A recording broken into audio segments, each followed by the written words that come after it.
Hi, everyone. How are you? I see that a couple people, I really don't like that. I was way too excited. Should I start over? I don't know. I mean, we could keep it in here for our blooper reel. We're still recording. We're still recording. Okay. So, as you know, you're working on the portfolio. So what we can do is have an extra credit is even though the video that we have posted is 6 minutes and 49 seconds long, when did we actually start for real, for real? Right? Like, what is the time? What did we actually talk about before that? All right, so this video is to kind of give you a verbal walkthrough of the checklist of your website. We see that 3 people are already working on it. Got, I think Precious is up there, Larissa. Except for, and so that proves that like my students, the Whitworth students, they're on it because They're on I'm it. winning. I've got 2 and you've only got 1 up there. I've So only got 1. Sinia, people are gonna have to join because now we can see you up here. Look, you're right there, the right hand corner. All right, so this is gonna be a walkthrough. We're gonna kind of flip back and forth and show you how to do each page, or at least talk you through it. Remember, this is inquiry, and remember, this is problem solving. So you may run into a problem, and that's fine. You can always fix it. There are Google tutorials that you can look at if you're stuck that will give you some great ideas as well. So as a student, we're expecting you to go look at those if you get stuck. okay. So let's go ahead and start with directions. You're going to use the checklist below to create the foundation of the portfolio website. Remember, all items on your website need to be school appropriate. I'm sure you know what that means. You are a 10th grader. Say, should we define that? I don't know. We could. What's your definition of school appropriate, Ms. Whitworth? If you can show it to your grandmother at dinner and she not point her finger and call you vulgar, it's probably school appropriate. Or your great grandma. Now think like there are some things that Great grandma. I'm thinking my grandma. My mom always used to point her finger. You're vulgar. So I guess my mom was a boomer, so it would be my grandmother. So for you guys, it would be your great grandmother. But yeah, I would get Maria. Stop it.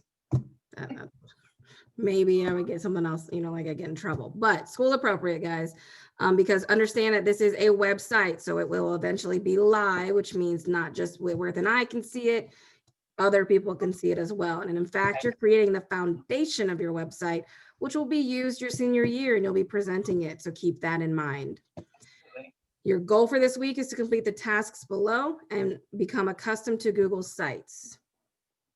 So we've kind of embedded a lot of work time just for you to play around. This assignment is not necessarily, get to the finish line. This is more of a, drive across the nation to see the sites that are around. Try it out, figure it out, go here, watch this video, listen to this tutorial, ask this question, move things around, delete them and remove them. We've given you a lot of time embedded in this week just to do that very thing. You might look at this and say, oh my gosh, this is 2 pages long. There's so much to do. Some of this isn't actually that you're physically doing something. Read it and be aware of, or here's some suggestions for you. And that's what you need to keep in mind. So anything with a box, those are the things that you need to really concentrate. So if you look to the left, the column on the left tells you what page that you're going to be working on. That column is going to correspond with your edit column on your website. So see over here where it says insert pages and themes, you're going to click that pages and then that bluish purple color, whatever page you're currently on is going to be blue. And so you know that you are on home, and then now you can do all the things that you're supposed to do on the home page. Because sometimes when I'm building my site, I forget which page I'm on, and I've added text box and images to the wrong page, and then I have to copy it and move it, and it's just a lot more than it's, a lot more time consuming. So make sure you know which page you're supposed to be working on, and then you just go down each one of them. If it's something that you're going to have to put on there or type, it starts out letting you know by saying create. So you're going to add something on that. If it's a whole page where all you have to do is read, it's going to say read, but then there's going to be a box because it's like you need to read it and understand. You need to read it and be able to navigate. So why am I reading this specific page? And then that it tells you specifically. So you got multiple pages going on, and what we did is we built a template for you so that you didn't have to start from the ground up. But this template can be changed a lot, right? If I don't like how this looks, I can go to my themes, AKA the way it looks, and I can say, oh, let me try this color. And now it's changed just a little bit. Or let me try this layout and then this color. My favorite color is green. So I don't like any of those colors. I'm going to hit that bucket and change it to the way that I want it. Yep. So there's all sorts of different ways. And what that does, this theme button changes the layout a little bit and adjusts the font and the colors so that you can kind of see what fits you and your personality the best. This will probably change multiple times. Right now, you're sophomores. You might change it a couple times by the end of the year. But when you come into your junior year, you've grown a little bit. You got some more, knowledge, and maybe you change it again. So it's always in flux, and that is okay. Mm-hmm. So, and as you're changing it, we can't see it unless you hit that nifty little publish button. You need to imagine that is your, okay, I'm ready button, because the way that a Google site works is you can type all day, hours and hours and hours, and it can look beautiful, but unless you click that publish button, you're the only one that sees that beauty. So we can't grade you unless you say, okay, I'm ready to be graded. I'm ready for it to be seen, and you click the publish. And you guys are used to everything being, saved automatically in Google. Whitworth and I are used to having to press save for anything that we type. Like if you forgot to push save after you wrote 10 paragraphs and then you closed out of it, your life was over. You had to start all the way over. Google has done that for you. It saves automatically. So we're in the habit of oh yeah, I got to push publish because it's kind of like your save button. You guys have to get in that habit every time you want us to see an update. Mm-hmm. So we're going to navigate. So every page, like she said, you can navigate over here. They're also going to show up here, and you're going to go to those pages to do whatever this checklist says. So we're going to start with the 3 things that you're going to do with the the home page. Your first step is to create this welcome paragraph. This is you. So if it's going to be on this page right here, you're going to type it right here. You're going to delete my directions and you're going to type. But on the checklist, you're going to type 1 paragraph welcoming the viewer to your website and explain what it's going to be used for. And then you're going to talk about who you are as a student, not who you are in your personal life, not your interests outside of school, but who you are and what you do as a student at Trotwood-Madison High School. There are a lot of ideas. So all of these bullet points, you don't have to address them all, but you needed to address 2 to 3 of them, right? And you can expand your paragraph and really elaborate a couple sentences on each bullet point. But ultimately, I think I had a couple questions. I don't know about you, Whitworth, but I had a couple questions. Well, why are we doing this website? This is called a digital portfolio. It's going to hold all of your writing and your growth so that when you get to senior year and you look back, you can talk about how you have grown and why you are ready to graduate. So that's like the Trotwood reason, right? It is something that Miss Whitworth, she's been the senior teacher for a couple years, and that I'm a senior teacher with her this year. Our seniors are always are doing this. The thing is they start at senior year. We want you to start it in 10th grade. So that when you hit senior year, you hit the ground running. Absolutely. This is, she's got a call. I just want to point that out. Do you want to from Trotwood. Okay, so I just want to, with my seniors as they come in generally at the beginning of the year, we used to spend a few weeks setting this whole thing up. When you have this knowledge as a sophomore and then you're building it as you go, you're going to be adding to it each year. So your senior year that you've heard a lot of seniors whine and complain, oh my gosh, capstone, capstone, capstone, I'm not going to graduate. You're going to walk in and go, oh wait, I've already done most of I've already done it. I've already done my research. I already know my topic. Wait, what? And so let me just take you back to 9th grade. Oh my gosh, who's calling me now? You are super important. Right? Okay. If you think back to ninth grade and you remember I had you do an argumentative essay about a topic you were passionate about, and you had to do a whisper this year, you're going to walk into senior year having a lot of things to pull from and just expounding upon them instead of starting from scratch. So you guys are in a really good position. We're trying to adjust the curriculum to make it more streamlined for you as a student. Right. So this is why we're doing it for Trotwood. Outside of Trotwood, it is really good to know how to navigate technology. Case in point, we are in a pandemic, we are online. Whitworth and I were some of the people that really inspired or helped people to build their websites, to use technology. We wouldn't have done that if we had never used Google Sites prior. So that's one reason, and it's a portfolio. So when you go to college, you could create a portfolio so that you can be accepted to college, or maybe you create a portfolio so that you can get a job, or an artist portfolio. There's so many ways to go from here. And there's no way we could have expected where we're at right now. Every single job that you have available has now online. Anything that was never online before that you could just walk in, because of this pandemic and the social distancing and everything that we have to do with technology, every single job that's out there is now has an internet and social media platform. And so being able to, like, you know how to do Instagram, you guys are on there all the time. You guys know how to do TikTok, you're on there all the time. So what we're doing is we are widening your platforms. Okay, so here's how I post on here. Now here's how I post on here.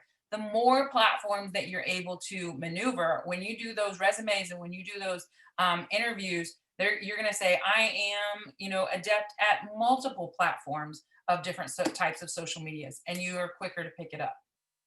Very much so. So that should give you an idea of that. So what we just said, those are all things you can incorporate into your welcome paragraph. This is what it's for. It's to showcase my knowledge as a student. And then there's other things down here too. So you can define what a portfolio is. We told you a little bit about it. You could talk about why we're creating it. You could even Google, what is a digital portfolio, and incorporate that definition. The second thing you want to do is welcome the viewer and thank them for taking the time to look at your website. This is a professional website. We want to elevate you to that professionalism that we've been trying to, have you do or engage in since the beginning of the year. You could also talk about what you hope to gain from completing the portfolio, or what you hope the viewer understands about you.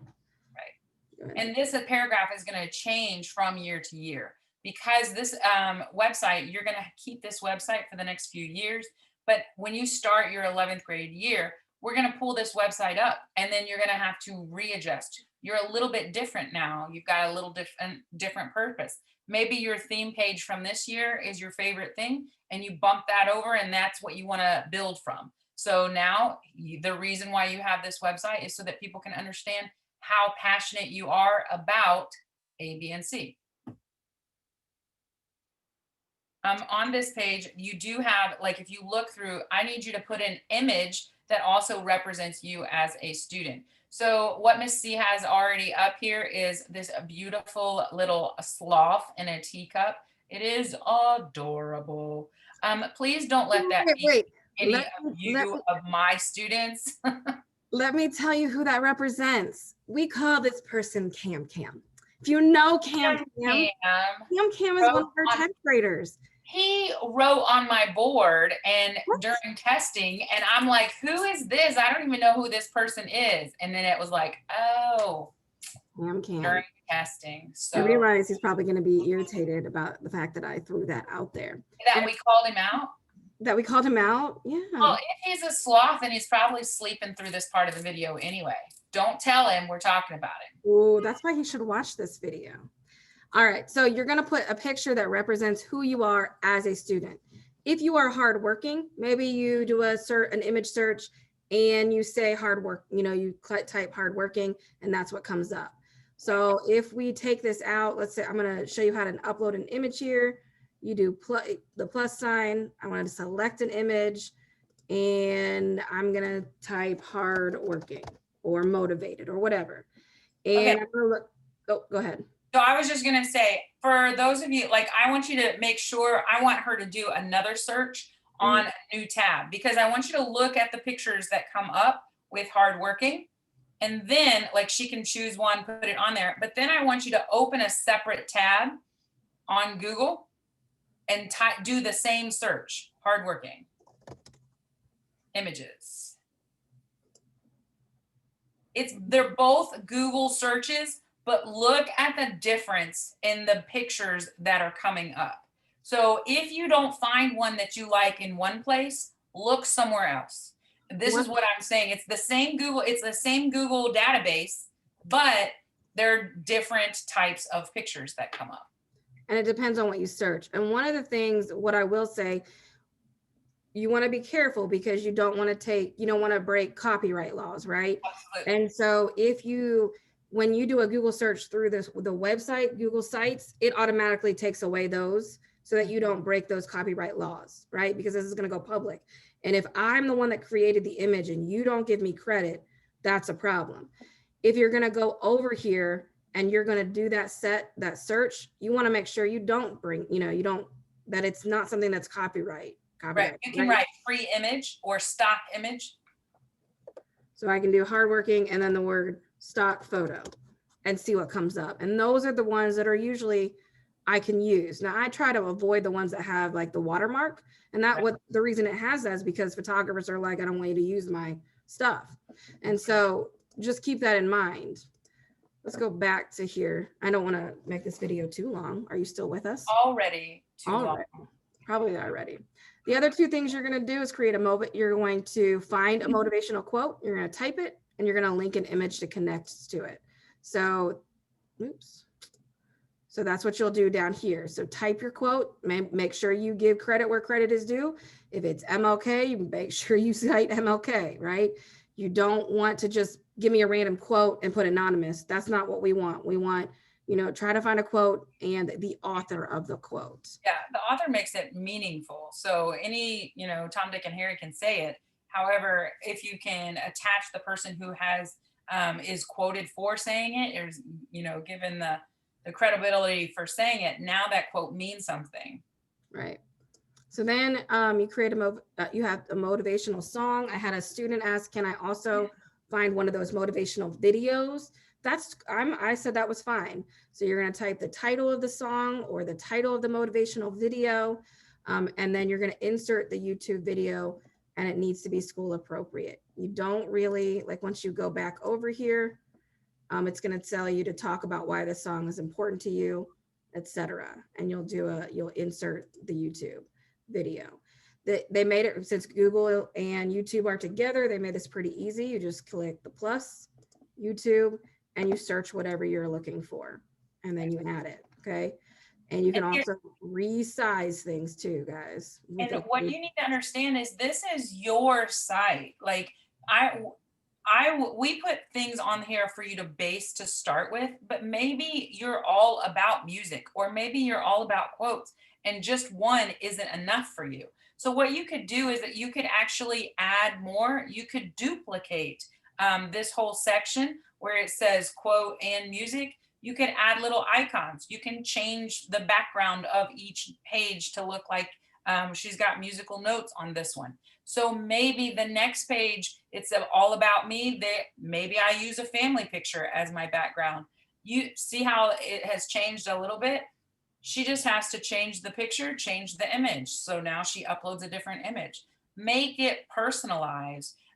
Don't delete the minimum stuff that we're asking to be on each page, but you can definitely add things to it.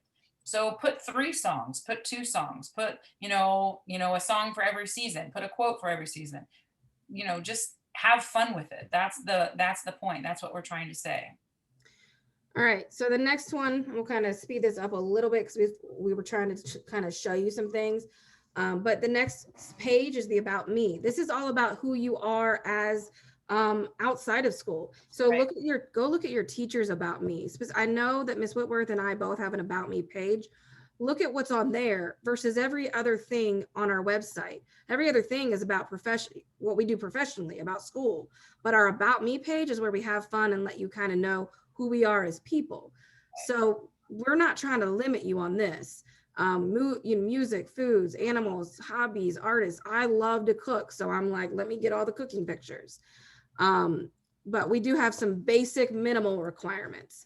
So 3 Right. to 4 images, 2 to 3 links, but not to social media sites. So if I really like, I know that Miss Whitworth, you went to Ireland and I went to Japan. Maybe that's an aspect of myself that I want to share there. Maybe I'm going to link a video to Ireland or pictures that I took, or I've never been, but I want to go. So you can think about it like that as well. Right. And then the final one is the 2 to 3 one paragraph explanations for any of the pictures or links. So anything, oh, go ahead. Yeah, I was just gonna say, so you've got 3 to 4 images and 2 to 3 links. So total, you can have about 7 different things as a minimum on your About Me page.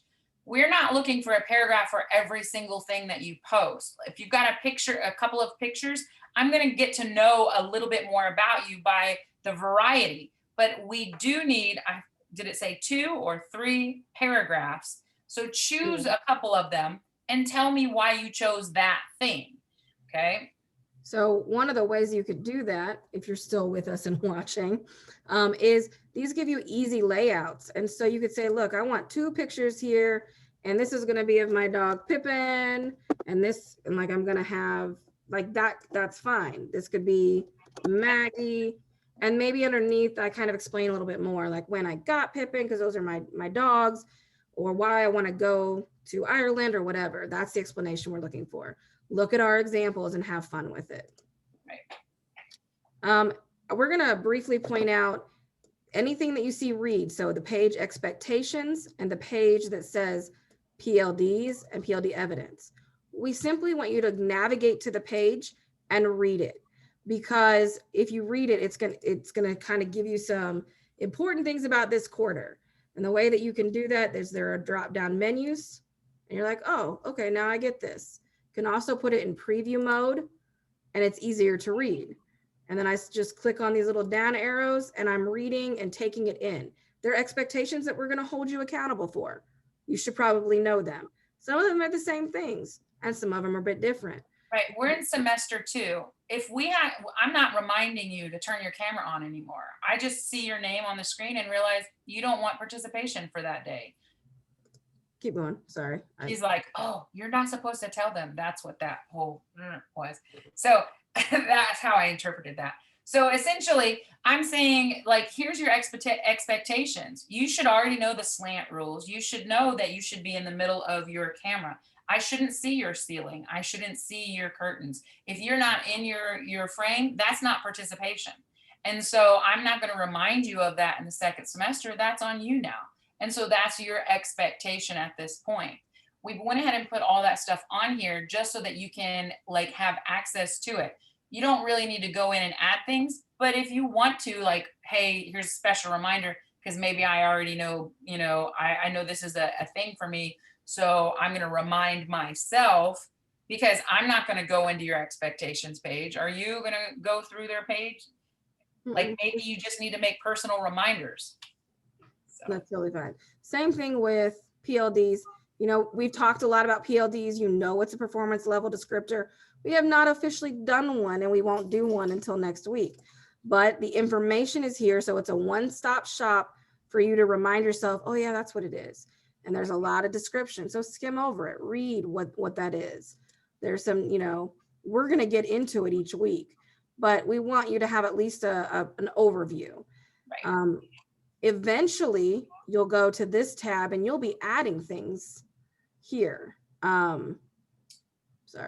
You'll be adding things here. You'll be, it's got directions, but we're not there yet. So just skim it and be like, oh yeah, that's coming. Okay. And then go back to your checklist. Which one do we still have to do? Resources. Do you want to talk about resources? Sure. On your resources page, there's a couple of things. It starts out with a calendar and then it has your resources down at the bottom. So there's a couple of things that you need to do to make this you. So if this is, Cam's website, what he's going to do is, what period do you have him? Third period. So what he's going to do is he's going to go into the third period. What we've already done is we've already given you the schedule, the days and time. And what he's going to do where it says teacher name, he's going to write Cockcroft. And then he's going to go and get the link to her landing page, and he is going to link it to where it says landing page. You can go ahead and just put the best ELA teacher. We all know that's, you know, me. So. Yeah, and so this is something I do want to show up too, is see how we changed the theme? Look how the days column and the teacher column and the land, like the title of the column is a little bit off. When you change the theme, sometimes things are a little bit weird. So you just need to like, a couple of keystrokes and you've got it. But you just need to make sure that you have a link to each one of your teachers under landing page. And then the name is right where it says teacher name. And I'm going to point out something because you talked about moving things. Let's say you don't like this font where it says Open Sans. I could go into why it's called that. It's to make it easier on the eyes on a website. And you can you can change your font. What I will say about changing your font is you want to make sure that your viewer can see it, right? You might really love one of these, but it's not going to look great. It's not going to be popping out at them and they're going to have difficulty. And so you just kind of have to see how it looks. Always go to your preview. As a web designer, you are going to be like, okay, what's it going to look like? Do I like that or not? And then you're going to click X. Because when you're making, when you do documents and slideshows, a lot of that is what you find the best. When you're making a website, it's not about what you think is the most interesting. It's about what makes, you have to constantly think about what your viewer is seeing. They're going to be looking at their phone. They're going to be looking at a tablet, or they're going to be looking at a computer. How is it going to be easier for them to see your site? Like in the font that is best for them. They are the priority, not your own personal likes and dislikes. And so at the bottom of that resources page, it says read. We've given you a lot of the resource links to the poetry sites and to the informational text sites. If you have another site that you can use for poetry and your teacher has already okayed it, like, okay, I've perused it, most of those sites are really good, or most of the poems are legit, and you want to add more to it, go for it. But these are the ones that we are providing for whatever theme topic you have chosen for this semester. There is no excuse for not being able to find a poem from all 5 of these sites that represent your topic. Same thing with your with the informational text. We've given you plenty of resources so that way you can look around and find something that fits. For MLA resources, this page is going to be a resource for all the MLA resources you need. Believe me, every single year, every single teacher goes over MLA citation. We do not expect you to memorize everything, though if you do it enough, you will start to remember and memorize certain aspects. I know for a fact that Ms. Farrar and Ms. Traylor are making sure, because you have composition, are you know, to improve those abilities.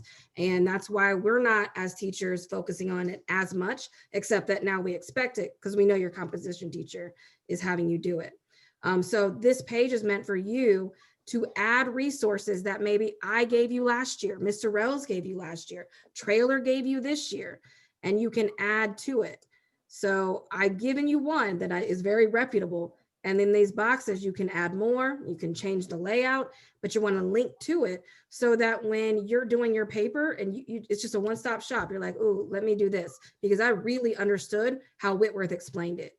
So let me go look at her source. Yeah, So I think I've got 2 in my Google Classroom right now. I've got a PowerPoint and then a doc. That could be 2 resources. You would have to make a copy for yourself so that it's in your drive and then you can attach it. So keep that in mind. The very last thing is what we've been trying to prep you for. What theme are you going to follow? What theme topic are you interested in? Because essentially you're going to find an article every single PLD and that interests you about this theme topic. And at the end of the quarter, we're going to say, all right, what is your thematic statement? What do you believe about this topic? If your topic is colorism, I know for my 3rd period, that's an option. What's your statement about colorism? What's your argument about colorism? Or if you're talking about beauty, what's your statement about beauty? So this is where you start that. You're going to write 1 to 2 well-developed paragraphs explaining why you chose this theme. But hey, you may have already addressed this in the Reflect and Reset journal. Go to that. copy paste. Maybe it's not 7 to 9 sentences. Now add on to it. See, there is a method to our madness because we just wanted it to be copy paste for you. And then you give me an image and then link last week's article and poem you found about your theme topic, copy and paste your CA paragraph. And then you are done with checklist number 1. Right. Anything else before we close this long video that I'm really hoping they all, watch, but maybe not? So long. So long. If you watch this entire video, then you're here to actually hear us tell you the meaning of life.